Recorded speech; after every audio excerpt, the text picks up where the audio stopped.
Today I have a Optima D31T. This is a Group 31 battery used in semis, and just want to see if I could bring it back to life with my NOCO Genius charger.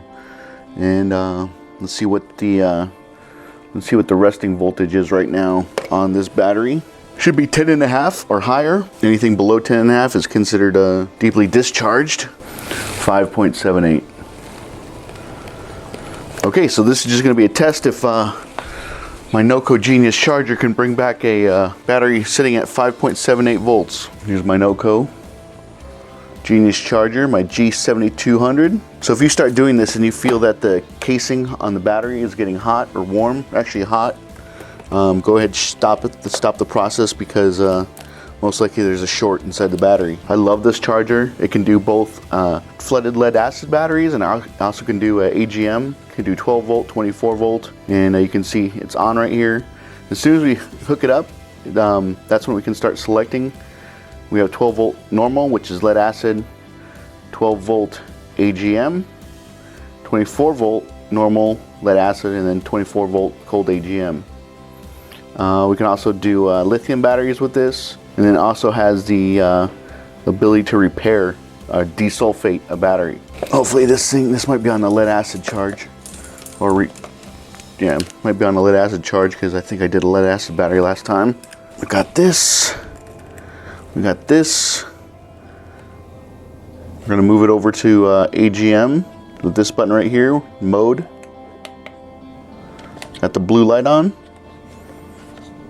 And we'll start seeing 25, 50, 75, 100%.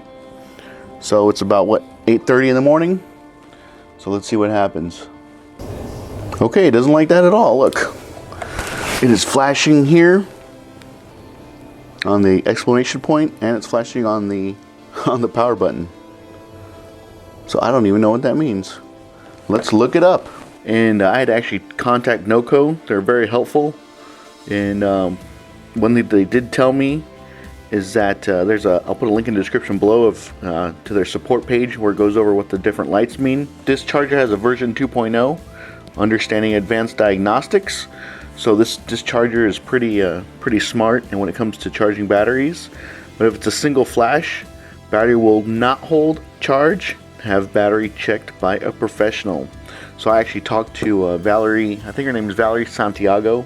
Alright, she said she recommended trying the repair mode, which I'm going to do, which you can run on just regular flooded lead acid batteries or AGM lead batteries. This is, even though it's an AGM, it's still considered a lead acid battery. Just the way the lead acid is stored is different.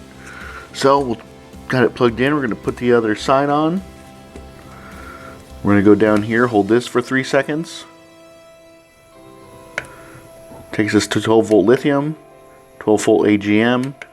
This one is a 13.6 power supply, so if you wanted to use, like if you were disconnecting a battery from a car and you wanted to keep the memory in your computer, that's what that's used for. And then we go to repair. So I'm going to leave that on repair, and let's see how long it takes.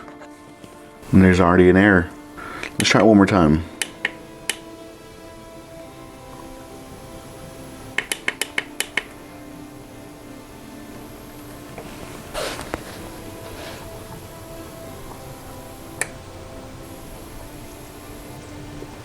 Maybe I didn't go through the settings quick enough for the first time, but now it's flashing. Let's see what it can do. Siri, what time is it? It's 12:21 p.m. Siri, what's the date? It's Sunday, April 19th, 2020. Okay, so I'll come back in a couple hours.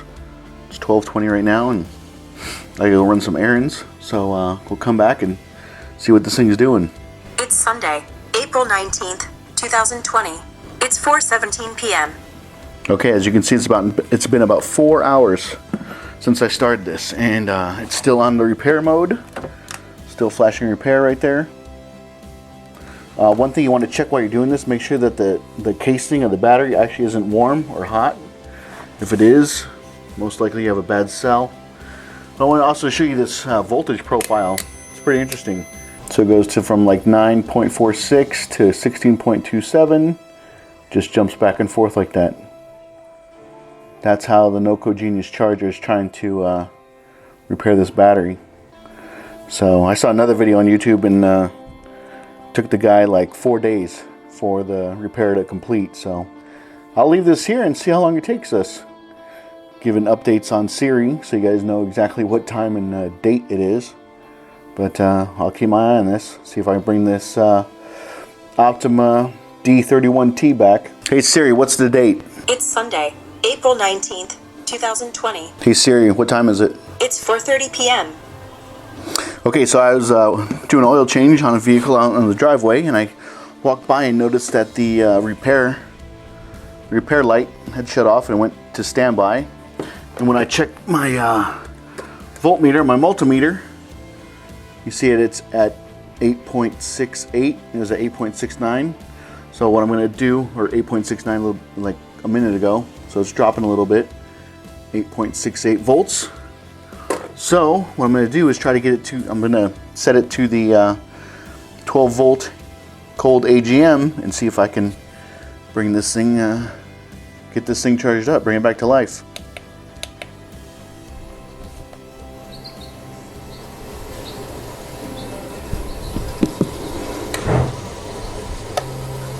Well, that's a better sign than what we had before. It's actually showing that it's starting to charge the battery at 25%. So I'll bring you back. Maybe it gets to 50 or 75%. All right, good morning. I went to bed last night and it was still charging, blinking. Woke up this morning and now the exclamation point and the power button are flashing again. So I guess this battery really doesn't want to be charged. Doesn't want to be charged. Take a look at voltage.